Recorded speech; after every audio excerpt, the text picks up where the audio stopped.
Start the ride to the new economy with Be New. 7 interconnected events that will boost knowledge, innovation and networking in different professional sectors.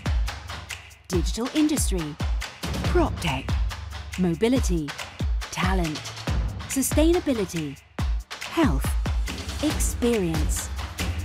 A physical and digital meeting point to expand your networks and horizons. This year in the D Factory building, the ecosystem of Industry 4.0. The journey to the new starts now. Barcelona New Economy Week.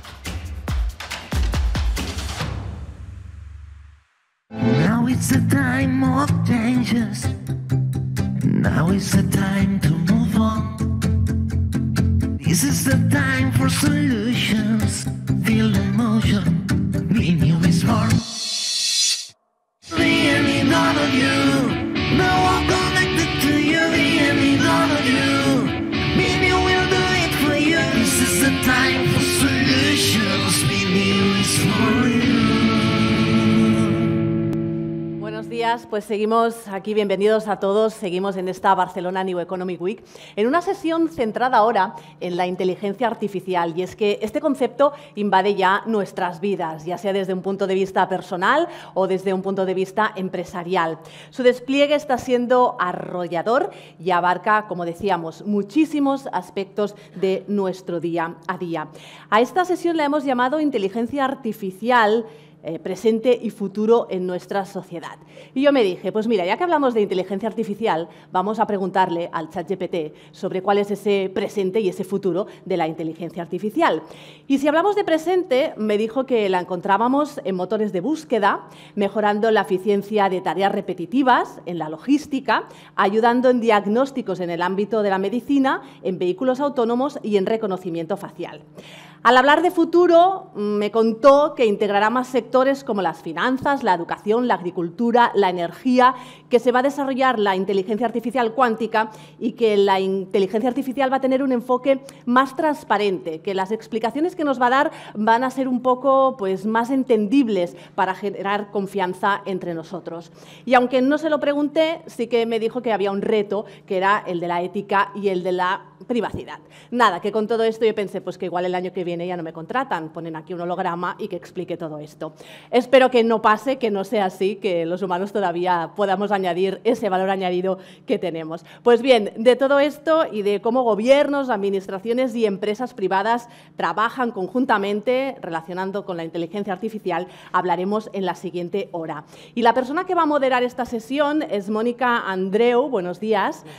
Mónica es responsable de mercado de las industrias culturales y creativas de Eurecat, el Centro Tecnológico de Cataluña. Tiene formación en marketing e inteligencia artificial en el Instituto de la IA, en el SADE y en el MIT. Ha trabajado en medios, en el sector inmobiliario y también en el sector turístico-cultural. Con ella y con el resto de ponentes abordamos el tema de la inteligencia artificial. Gracias, Gisela. Bueno, buenos días a todos. Como bien ha comentado Gisela, en este debate vamos a tratar seguramente el que es el mayor desafío que se está produciendo en las últimas décadas, la irrupción de la inteligencia artificial en todos los aspectos de nuestra vida, ¿no? Desde la economía digital hasta las relaciones sociales. Es por eso que hoy contamos con un excelentísimo grupo de expertos en la materia que nos pueden dar mucha más información sobre a qué nos estamos enfrentando y cómo nos afectará la inteligencia artificial, o mejor dicho, cómo podemos considerarla como una oportunidad en el futuro. Así que vamos a empezar a presentar, empezando por mi izquierda. Fausto de la Torre trabaja en ThruWorks como director europeo y miembro del Technology Advisory Board Global. Sus equipos ayudan a grandes empresas a conectar estrategias de negocio, tecnología, innovación y transformación digital a través de la consultoría, inteligencia artificial y entrega de software. Tiene amplia experiencia como consultor y director de tecnología en Latinoamérica, en Estados Unidos y en Europa.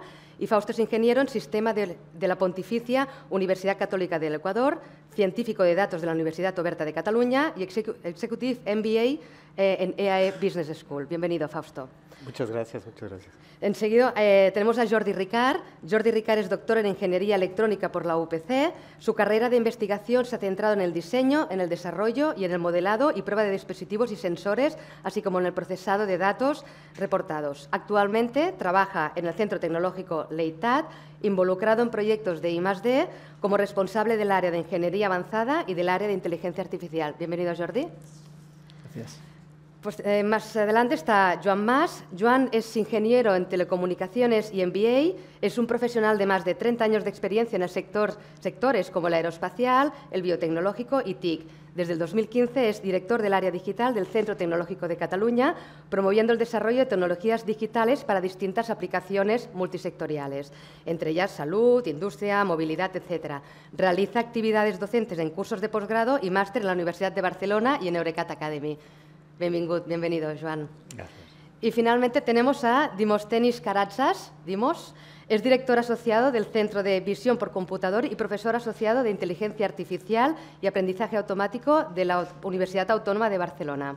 Participó en el grupo de trabajo que ayudó a definir la estrategia catalana de inteligencia artificial en el 2018 y 2019 y su investigación se sitúa en la frontera entre la visión de computador y el procesamiento del lenguaje natural. Está clasificado entre el 2% de los científicos más citados en el campo de la inteligencia artificial y ha creado 2 empresas spin-off. Actualmente es director también de la recién creada unidad ELIS de Barcelona. Bienvenido, Dimos. Gracias. Muy bien, pues para ir avanzando con el tema, lo primero que tenemos que hacer es saber en qué momento estamos en cuanto pues, a la tecnología de la inteligencia artificial. Por lo tanto, os lanzo una primera pregunta que... Fausto, por favor, ¿en qué momento nos encontramos respecto a la implantación de la inteligencia artificial tanto en las empresas como en el ámbito más social? Bueno, primero, muchas gracias y saludos a todos los que nos están escuchando. Es una pregunta interesante, ¿no? Al día de hoy, ¿en qué momento nos encontramos con la inteligencia artificial? La inteligencia artificial ha sido un concepto que ha venido ya décadas, ¿no? Vemos hoy en día cómo ha habido una explosión drástica de las herramientas y del uso de estas herramientas a la población general, que creo que eso es lo que llama más la atención hoy que antes. En el ámbito empresarial hemos visto la adopción de este tipo de tecnología desde hace mucho tiempo, y no solo la adopción, sino la generación de valor alrededor de esto. Cuando nosotros nos vemos involucrados en consumo de servicios digitales como Netflix, Spotify y demás, vemos que la inteligencia artificial ha estado ahí desde hace mucho tiempo con modelos de predicción de recomendaciones, de consumo, etc. Sin embargo, en el día de hoy, lo que cambia radicalmente es el propósito general de uso que le estamos dando a estas herramientas y la apertura de posibilidades que antes no las veíamos. ¿Por qué? Porque antes se concentraba en el uso de la generación de valor para las empresas casi totalmente. Hoy, por el contrario, vemos la adopción general de estas tecnologías que hacen que nuestra vida cotidiana sea distinta. Mejor, peor, en algunos casos lo podríamos discutir, pero distinta, sin lugar a dudas. Eso abre un paraguas de oportunidades desde nuevos tipos de empleo que se pueden suscitar en el futuro, nuevos modelos comerciales, nuevas formas de interacción, ¿no? Hace años veíamos que las computadoras, los ordenadores existían, ¿no? Existían, sin embargo, no fue hasta que la interfaz gráfica fue inventada que el público general no las utilizaba. Y ahora nadie se puede imaginar un mundo sin un ordenador al que acudir todos los días, ¿cierto? Ahora, con la inteligencia artificial pasa lo mismo. He estado décadas aquí, pero estamos en un punto transitorio en el que ya se le hace uso y el público general puede hacer uso de esto para sus actividades cotidianas. Entonces, así como ahora decimos un mundo sin ordenadores al cual acudir diariamente es impensable, ¿quién sabe? En un poco tiempo, un mundo sin una interacción con la inteligencia artificial que aumente nuestras capacidades, también lo será. Me parece muy interesante tu aportación. Jordi, ¿qué opinas? Sí, yo para hacer un titular, y estoy totalmente de acuerdo con lo que he comentado, yo te diría que la inteligencia hoy en día está entre lo que sería el hype y el miedo. Es decir, por un lado tenemos el hype de que va a servir para muchas cosas y lo estamos viendo en el día a día, que salen nuevas aplicaciones, nuevas empresas que aplican la inteligencia artificial para nuevos conceptos. Va a cambiar el trabajo, va a cambiar la manera de trabajar, nos va a cambiar. y a la vez hay el miedo, ¿no? De que el miedo al cambio y el miedo a sustituciones masivas de gente en su trabajo. Hemos visto huelgas. Y todo esto está fluctuando a la vez, ¿no? Y, bueno, ya van saliendo pues, iniciativas de decir, oye, ¿cómo se regula esto? ¿Cómo vamos a cambiar para que hagamos provecho de esta herramienta? Porque es una herramienta. Y eso yo creo que es el gran reto de los siguientes años para nosotros. Sí, del tema de la regulación también nos gustará hablar de aquí más adelante. Joan, ¿qué opinas al respecto? Evidentemente, totalmente comparto las opiniones que han expresado mis compañeros.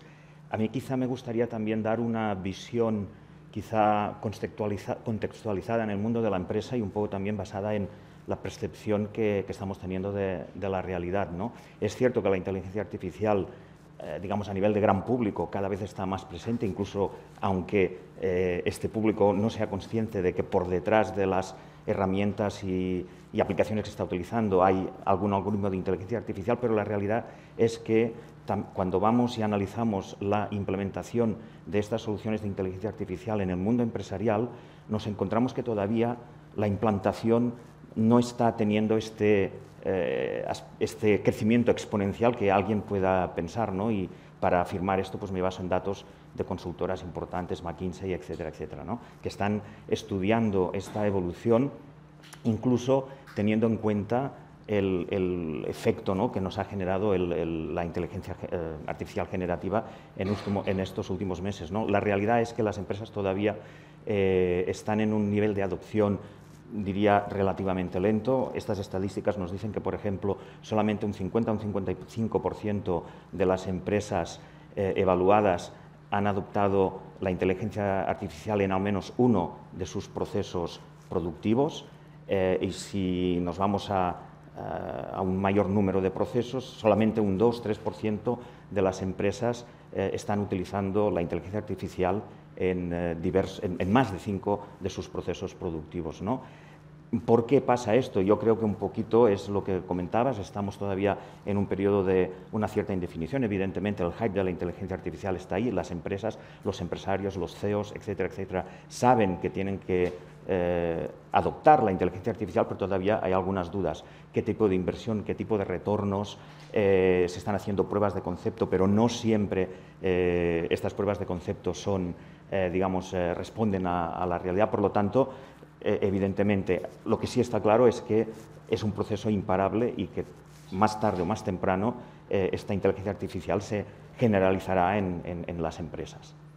Supongo que nos encontramos en un momento en que los medios de comunicación nos están pues, informando, ¿no?, constantemente de que está llegando pues, un cambio muy disruptivo, pero dimos, ¿qué opinas al respecto? ¿Realmente las empresas están preparadas, la sociedad está preparada en estos momentos para encajar este cambio tan disruptivo? Sí, no. Yo creo que es una pregunta difícil porque es un objetivo en movimiento, ¿no? Porque la inteligencia artificial está cambiando cada día. Y siempre estamos jugando, ¿no?, a llegar a lo último y es muy difícil. También hay dos velocidades, es decir, convivimos con inteligencia artificial durante muchas décadas, como ya han dicho anteriormente. Todos esperamos que nuestro, no sé, gestor de emails tiene filtros de spam y nuestro coche que compramos pueda detectar el coche de enfrente y ajustar velocidad. Es decir, ya estamos acostumbrados a ciertas cosas.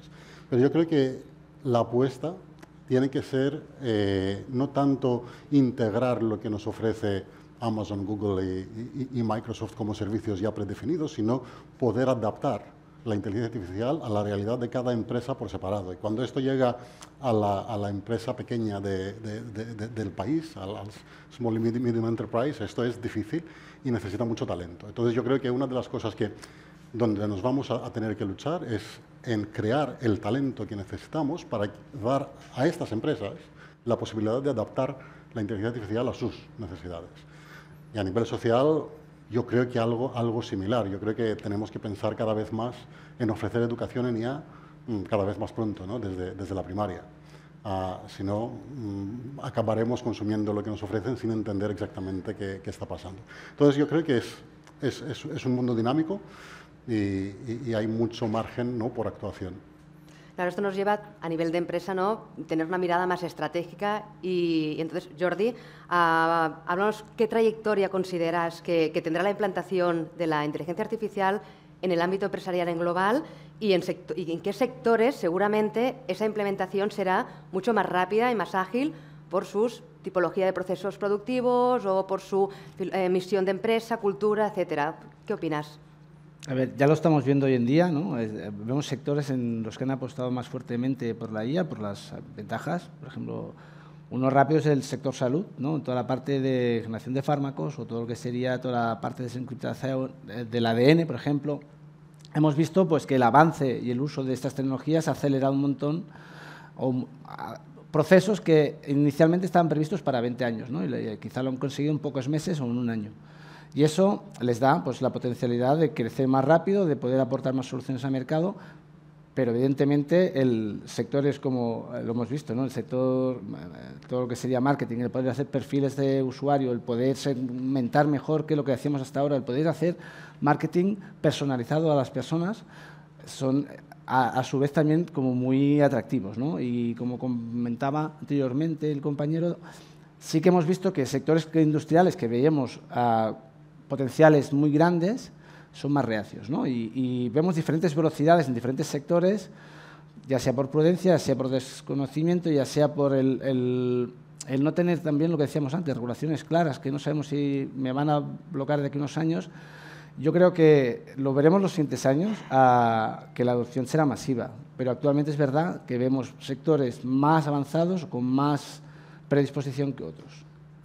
Ismael, por tu experiencia, ¿también opinas lo mismo o crees que hay otros sectores también que están avanzando de una manera Yo creo que importante? hay sectores que hoy en día, digamos, están más maduros, sectores, digamos, en que, bueno, ya sabemos, la inteligencia artificial va estrechamente ligada, ¿no?, con todo el tema de disposición, de tener datos de calidad, etcétera, etcétera. Yo creo que hay sectores, por ejemplo, el sector de la logística, el sector del transporte, que además han experimentado también un proceso de automatización muy importante.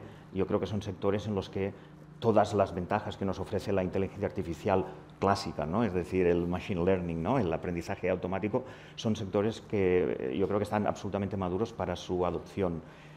Hay otros sectores, siguiendo un poquito más misceláneos, pues por ejemplo, y aquí no quiero entrar con temas éticos, ¿no?, pero sector de la defensa, etcétera, etcétera, también van a utilizar la inteligencia artificial. Tú has comentado el ámbito de la salud, claramente, ¿no?, todo el conjunto de herramientas de soporte a la decisión que van a ayudar a los clínicos en su proceso de diagnóstico. Yo creo que están absolutamente, digamos, en el disparadero, ¿no?, de su utilización. Poquito es cuando vamos al mundo de las pymes donde quizá encontramos un poquito de freno en este sentido, ¿no? Porque dimos tu experiencia como profesional y gran entendedor de todo el tema relacionado con visión por computador. ¿Has detectado también que en algunos sectores y cómo se está implementando a nivel de empresa? Sí, yo creo que para empezar hay un dato interesante aquí, que es que la Comisión Europea tiene como objetivo que 75% de las empresas en Europa adopten tecnologías digitales hasta 2030.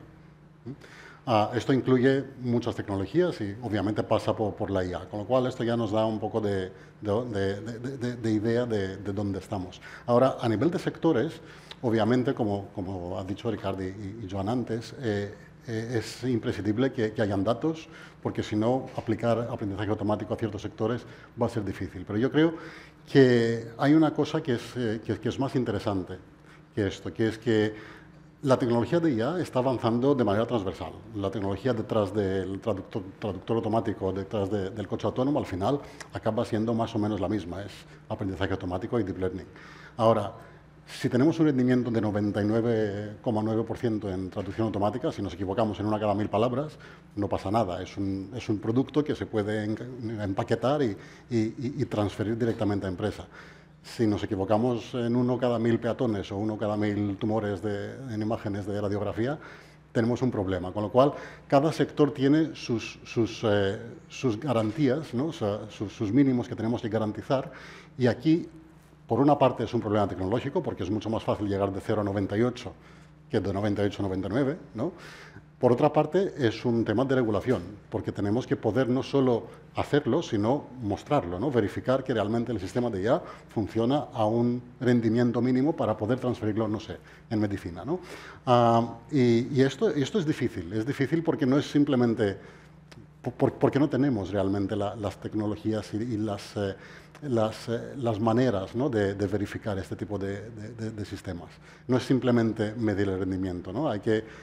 Si hablamos de fiabilidad, de sesgos, de explicabilidad, son cosas que no sabemos ni cómo definir para poder medirlas, ¿no? Con lo cual, a nivel de regulación también vamos a tener ciertos problemas a nivel de transferir esta tecnología a sectores.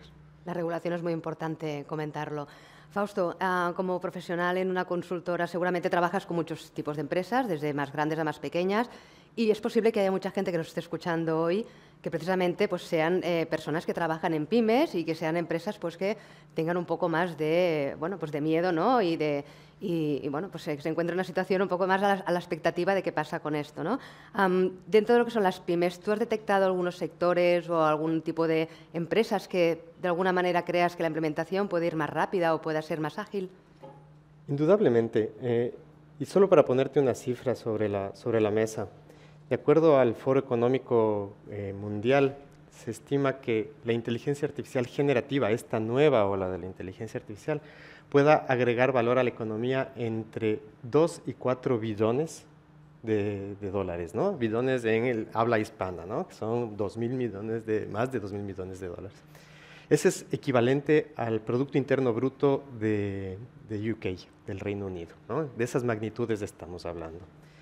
Cuando estamos viendo cuál es la trayectoria y si es que la adopción va a caer o va a mantenerse, realmente mi bola de cristal está rota y no te puedo asegurar qué sucederá en 5 años, pero sí te puedo hablar de lo que estoy viendo ahora, ¿no? Cuando analizamos los datos y vemos que el tiempo en el que el venture capital, todos los inversores, han invertido más de 2 bidones de dólares en la inteligencia artificial generativa, en esta nueva ola de inteligencia artificial, es muchísimo menor que cuando salió el software as a service. Entonces, eso nos da una perspectiva de que si los inversores capitalistas viviendo en un sistema capitalista están invirtiendo constantemente en este tipo de cosas, esto va a seguir un halo, ¿no? Vamos a seguir viendo este tipo de inversiones. Ahora, ¿en dónde? ¿No? Quizás en el futuro será en todo lado, pero en el presente, ¿cuáles son los sectores que yo veo que están obteniendo valor? Creo que todos los sectores están investigando, están averiguando cómo utilizarlo y demás, pero ¿dónde están agregando valor? En aquellos que tienen tareas muy repetitivas y que tienen muchos datos, ¿no? Pese a que no sean tan avanzados tecnológicamente. Tipo call center, por ejemplo, ¿no? Cuando hablamos de pequeñas y medianas industrias, conozco algunas dentro del sector medianas que se dedican al call center y a la atención al cliente. Ellos tienen un margen de mejora gigantesco en comparación de otras industrias que podrían estar más avanzadas al momento de hoy, ¿no? Quién sabe, para el futuro tendrán otras implicaciones. Pero el momento que tú puedes optimizar más del 50% de tu trabajo, puedes dedicar esos esfuerzos y ese tiempo de la gente hacia otro ámbito donde podría seguir agregando valor al negocio. Entonces, ahora mismo creo que donde es más palpable el beneficio del uso de estas herramientas es donde existen muchas tareas repetitivas y que tienen muchos datos, ¿no? Entonces, ahora estamos viendo cómo al final esto de la inteligencia artificial no deja de ser una herramienta, no deja de ser una máquina, y las máquinas son buenas especializándose, ¿no? En tareas repetitivas para que nosotros como humanos podamos tomar eso y dedicar nuestros esfuerzos y nuestra capacidad intelectual a otros ámbitos que todavía no están descubiertos. Se enlaza un poco con la siguiente pregunta, ¿no? Que es la IA generativa, que ahora pues, se ha puesto pues muy de moda porque ha hecho un gran salto cualitativo en los últimos meses, aunque ya hace muchos años que realmente existía, ¿no? Pero yo creo que la gente realmente, las empresas, la gente que nos está viendo, lo que quiere es también saber cómo pueden aplicar esta tecnología en el ámbito empresarial, ¿no? Joan, ¿qué supone, ¿no? En cuanto a las posibilidades de gestión? ¿Qué supone en cuanto a esfuerzos económicos? ¿Es realmente fácil? ¿Es un beneficio a la larga o medio largo plazo para las empresas la implementación de la IA generativa? Vale, un poco para responder a esta pregunta, creo que vale la pena mirar qué están haciendo las grandes empresas tecnológicas a nivel mundial una vez, digamos, han digerido, ¿no?, el boom que representó la llegada de la inteligencia artificial generativa, digamos, ejemplarizada con el caso ChatGPT y un poquito yendo a las tripas tecnológicas, ejemplificada también por estos modelos extensos de lenguaje o modelos fundacionales.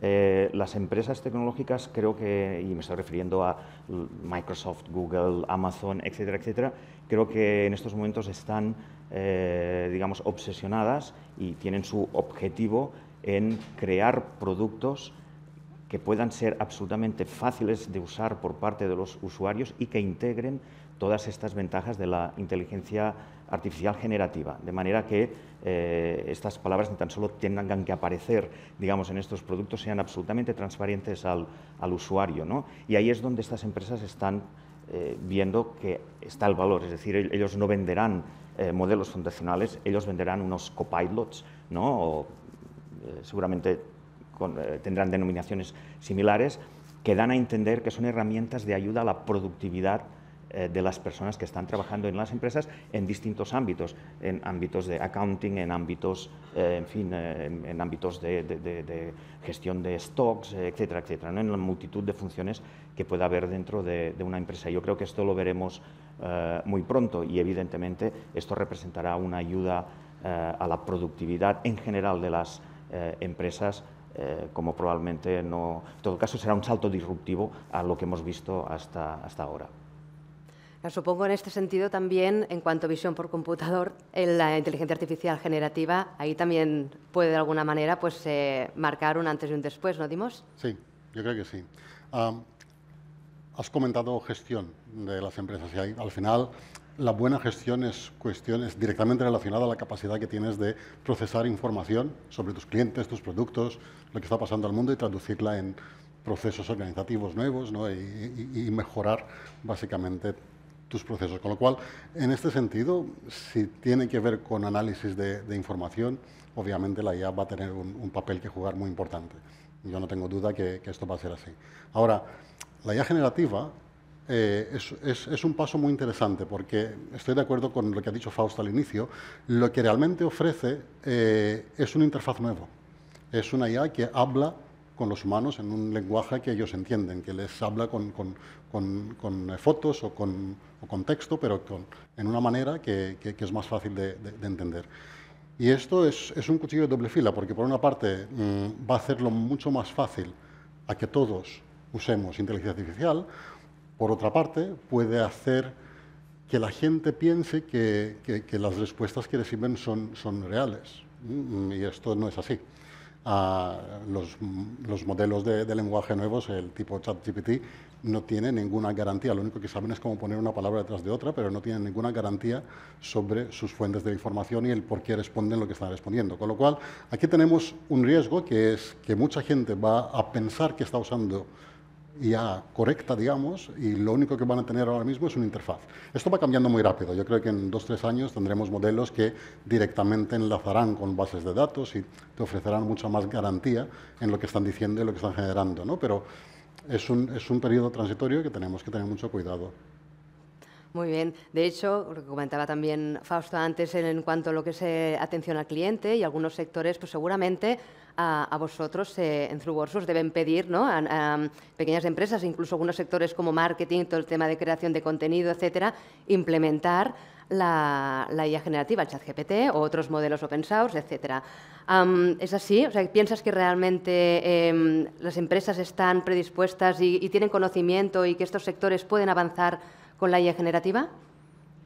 Es interesante cuál es la tendencia de lo que nos están pidiendo las empresas. Y uno podría pensar, nos están pidiendo todo el tema de inteligencia artificial generativa para la disrupción, para la innovación, Sin embargo, es cómo hago mi trabajo más eficientemente.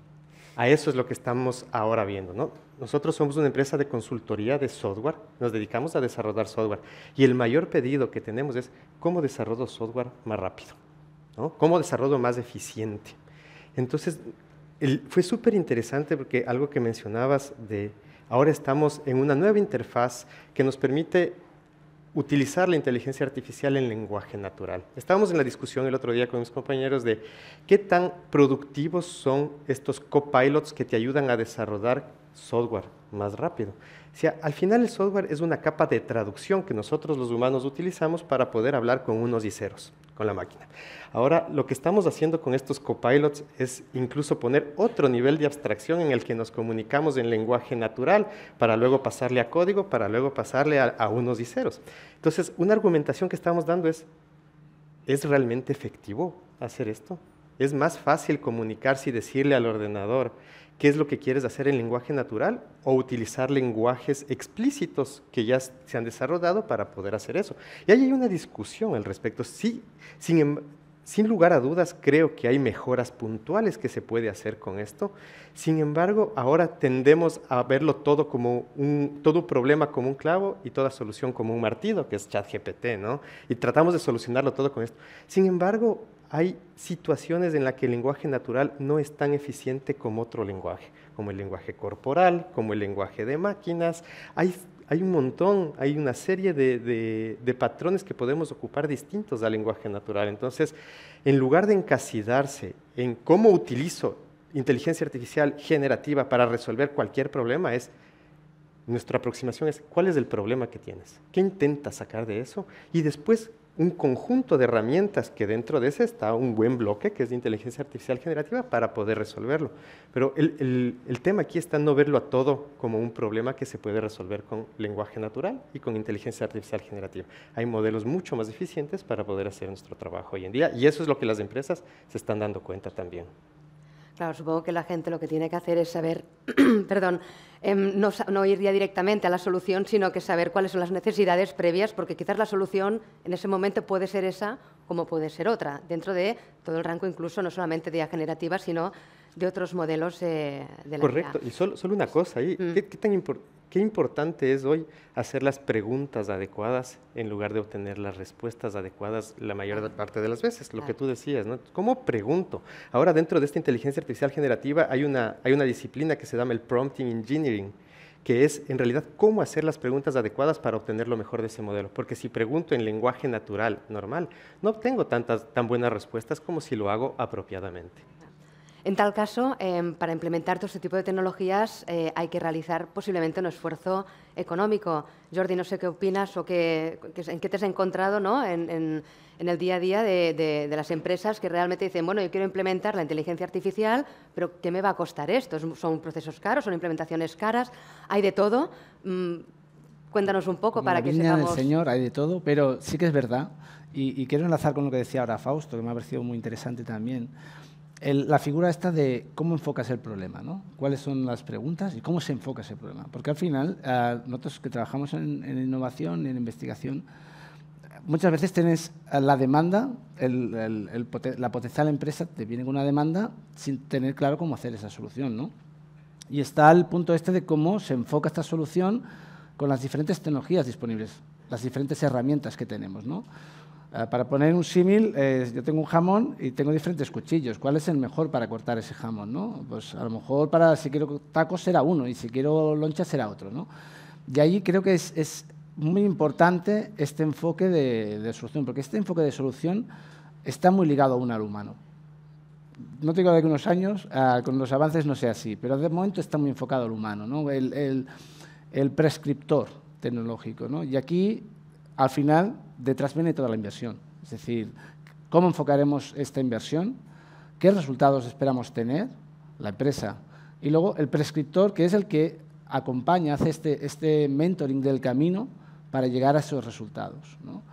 Y eso creo que es una figura, es lo que decíamos, que igual hay figuras que desaparecen a nivel laboral, otras que aparecen y serán necesarias, porque, como decías ahora, la optimización de la tecnología, ¿no? ¿Es más óptimo esto o es más óptimo lo otro? A lo mejor no es tan importante el ser óptimo como qué solución te trae el coste-beneficio más apropiado para esa inversión. Y aquí está el punto clave. Al final, yo recuerdo, esta discusión la tuvimos hace años también, porque dentro del equipo teníamos, la gente generaba software, la gente que hacía firmware. Al final es el código de la máquina que vas al 1 y 0, y los que hacían assembly, que aún era más básico, ¿no? ¿Quién tardaba menos en programar una cosa? Pues depende. Depende qué necesitas hacer. Puede ser más óptimo uno que el otro. Al final, los procesadores fueron mejores y ya no importó una cosa que la otra, porque era igual ponerle uno que el otro, que era igual de rápido casi. Sí. Y este es el gran cambio, yo creo, el prescriptor. Muy bien. Joan. Sí, al hilo de todas estas intervenciones me gustaría añadir un pequeño ejemplo. La semana pasada celebramos el AI and Big Data Congress desde el SIDA y desde Eurecat y tuvimos una ponencia justamente de Mango, una ponencia abierta y totalmente pública, en la que esta empresa de moda nos explicó cómo afrontan ellos su estrategia de digitalización, etcétera, etcétera. Fue muy interesante ver realmente la solidez de esta estrategia en el caso de una empresa de moda. Fue muy interesante ver que no solo definen plataformas para interaccionar con los clientes, sino que también definen plataformas, digamos, de puertas adentro con los distintos departamentos de la casa, diseño, etcétera, etcétera. Están empezando a incluir herramientas basadas en inteligencia artificial, generación de, bueno, aparte de los chatbots, las avatares, etcétera, etcétera. Nos dijeron que todavía tienen un poquito de dificultad para generar vídeos de calidad, pero también nos lanzaron un mensaje muy importante, y es que a pesar de la tecnología y como cultura de empresa, el valor sigue residiendo en las personas, en los equipos de diseño, en las personas que tienen el feeling, el conocimiento, la estética, ¿no? Cosa que, o argumentos que todavía el mundo de las máquinas no poseen, ¿no?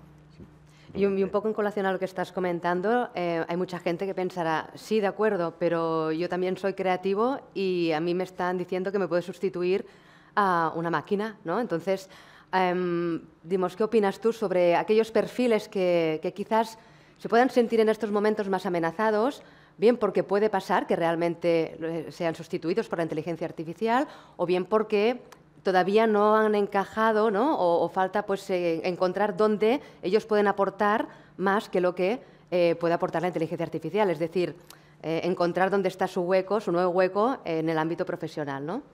Correcto. Es un problema social, ¿no? A nivel macroeconómico, estoy de acuerdo con lo que ha dicho Jordi, no es tanto que se van a perder trabajos, porque esperamos que se van a crear tantos y más trabajos. La previsión es de Europa quiere generar 20 millones de especialistas nuevos hasta 2030. Es decir, es más un cambio que simplemente vamos a perder trabajo. Pero la apuesta no puede ser pararlo, sino asegurar que nadie se quede atrás. Y esto es fácil decirlo y muy difícil implementarlo.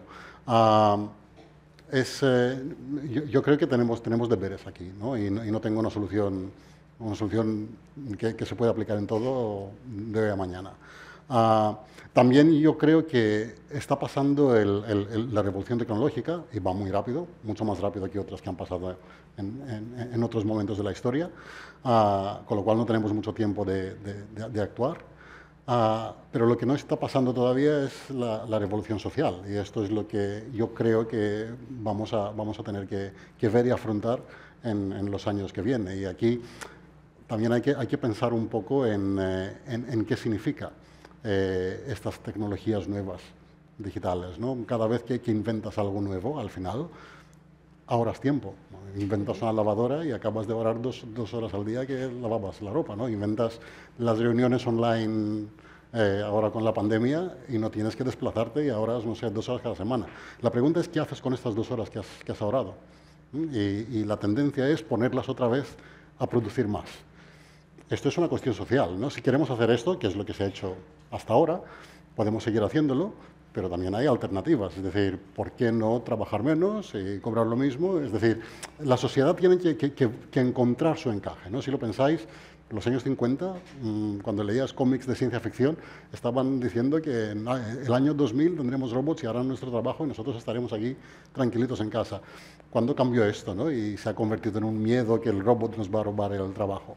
Hay muchas cuestiones sociales que todavía no hemos afrontado, ¿no? Y habrá cambios seguramente, habrá ciertos perfiles profesionales que desaparecerán, nuevos que se van a crear. Es muy dinámico, es muy rápido.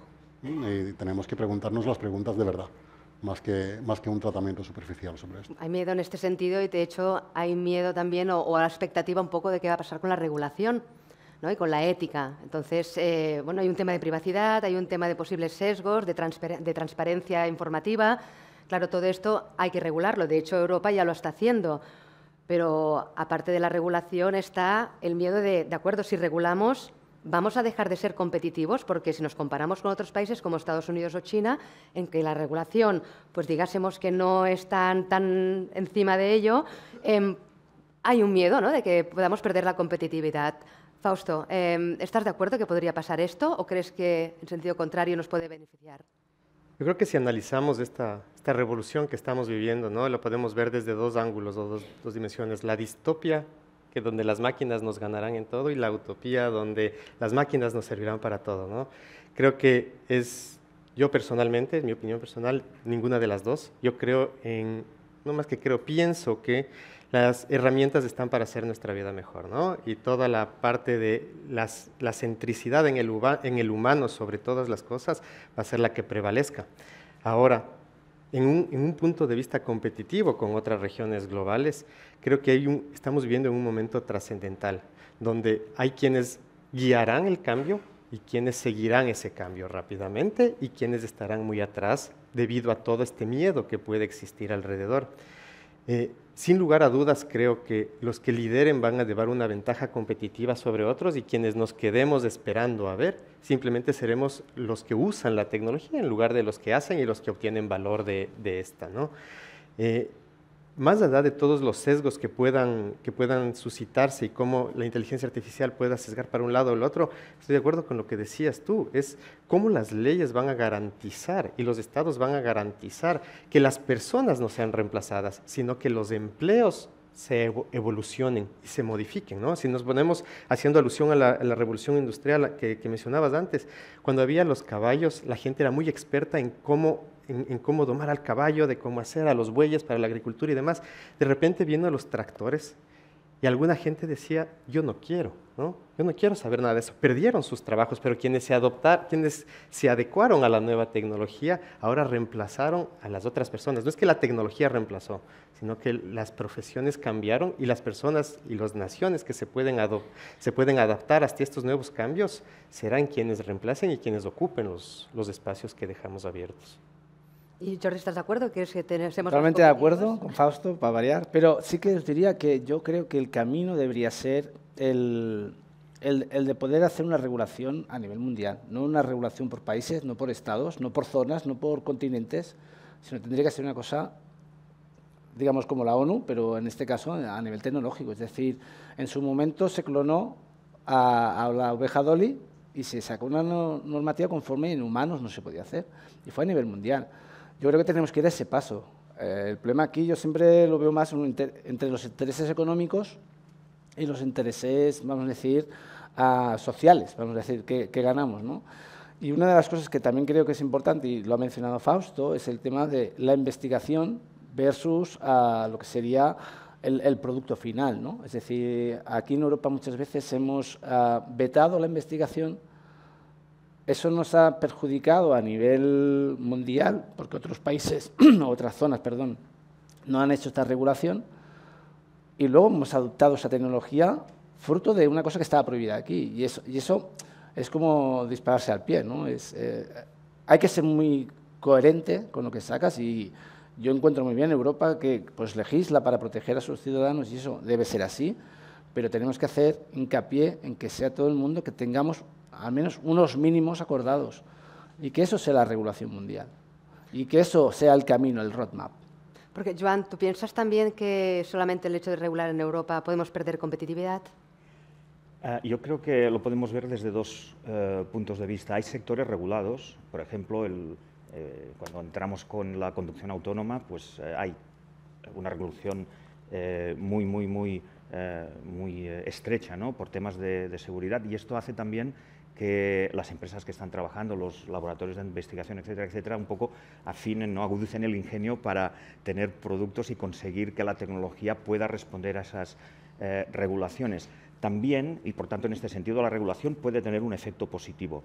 Puede darse también un efecto negativo por comparación. Si yo estoy en un entorno muy regulado en el que tengo que hacer un sobreesfuerzo de inversión para testear mis productos, para buscarle la calidad, para cumplir los requerimientos éticos, esto me puede poner en desventaja frente a otros competidores de otro lugar que no tienen estas obligaciones. Sin embargo, y un poco es la visión que también se tiene desde Europa cuando se habla de estos temas, si vamos a esta futura regulación internacional en la cual Europa es pionera, pero que se supone que el resto de las regiones tarde o temprano podrán de alguna manera acercarse, también puedes decir, vale, pues salgo en una situación de ventaja porque yo, empresa europea o laboratorio europeo, de alguna manera he hecho los deberes, ¿no? Y entonces estaré preparado cuando esta regulación a nivel internacional se abra, ¿no? Por lo tanto, hay sus pros y sus contras, depende un poco de la perspectiva desde la que lo mires.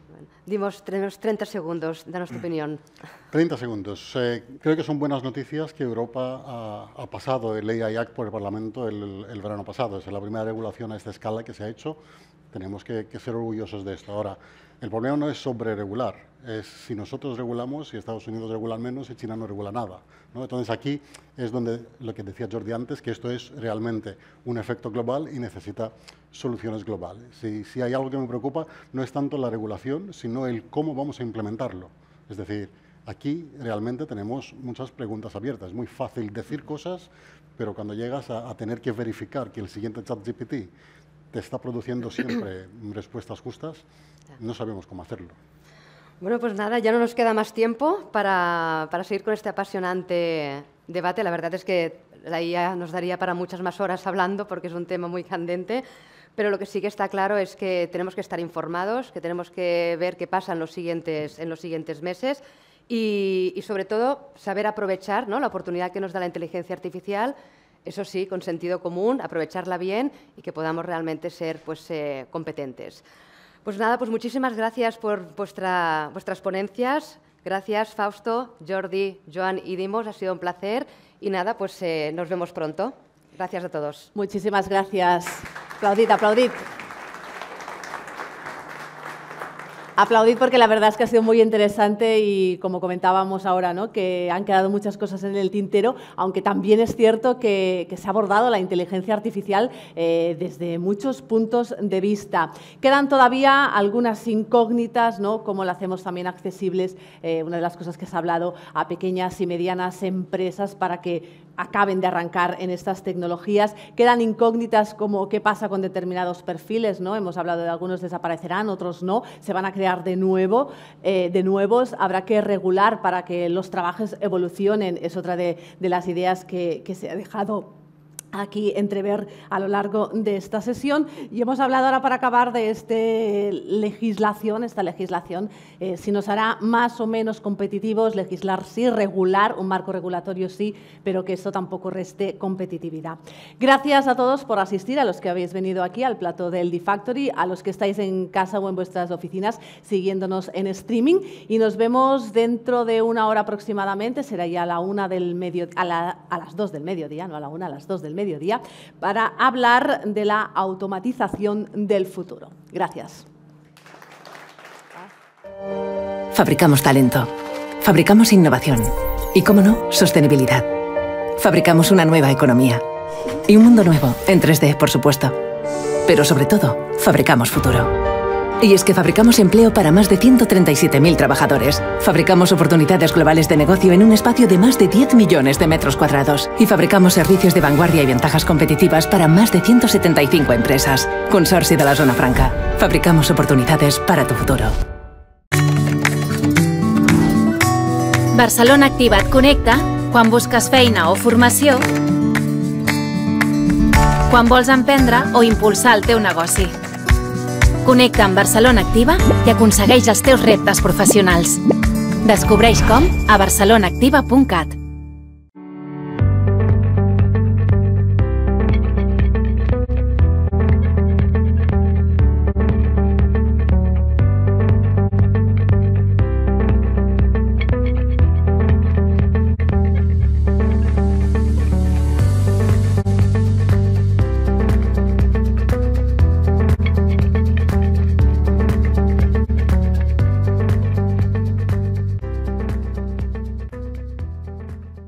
Barcelona means relaxing. It means flying. Barcelona means discovering. It's sharing. Barcelona means touching the sky. Barcelona means stopping time. Barcelona is life. It's love. Barcelona is unique. It means countless likes. Which Barcelona do you know? Discover them all at barcelonaismuchmore.com.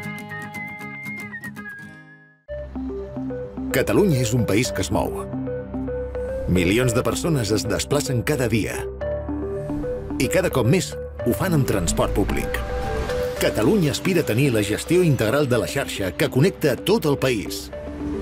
Una xarxa capil·lar i extensa que permet la mobilitat de proximitat. Una xarxa que connecta territoris, pobles, barris i ciutats. És a dir, que connecta persones. Una xarxa que afavoreix l'equilibri entre territoris i dinamitza l'activitat econòmica i que, alhora, ajuda a la descarbonització i facilita la descongestió de les nostres ciutats. Perquè sabem que una bona xarxa de transport públic és fonamental per a la qualitat de vida de les persones. Volem un transport públic per a tothom i a tot arreu.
Bienvenidos a The Factory Barcelona, la fábrica de talento, de tecnología, de innovación y, por supuesto, de Barcelona.